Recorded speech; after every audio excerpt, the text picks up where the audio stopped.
कबीर चौरा स्थित नागरी नाटक मंडली के सभागार में गुजराती समाज द्वारा भव्य होली मिलन समारोह का आयोजन किया गया। कार्यक्रम का शुभारंभ महापौर अशोक तिवारी एवं शहर दक्षिणी के विधायक डॉ नीलकंठ तिवारी सहित अन्य विशिष्ट अतिथियों ने दीप प्रज्वलित कर किया। कार्यक्रम में कलाकारों ने एक से बढ़कर एक होली गीत और भजनों की प्रस्तुति दी, जिस पर उपस्थित लोग झूमने को मजबूर हो गए। इस अवसर पर गुजराती समाज के बड़ी संख्या में लोग उपस्थित रहे। कार्यक्रम में अनिल शास्त्री, आलोक पारेख, विजय शंकर मेहता सहित अनेक गणमान्य लोग मौजूद रहे। कार्यक्रम के दौरान सभी ने एक दूसरे को होली की शुभकामनाएं दी और उत्साहपूर्वक पर्व का आनंद लिया।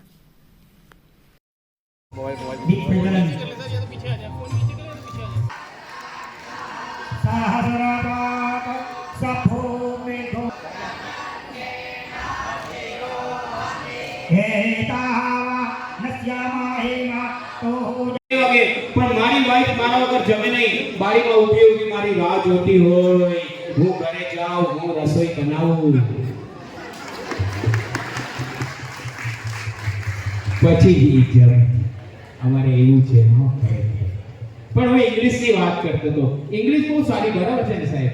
ઇંગ્લિશ બહુ સારી ભાષા છે, પણ આવડે તો જ બોલાય। સાચે હમણાં એક બારને એક ભાઈને કીધું હાઉ આર યુ, તો મને કે બપોરી।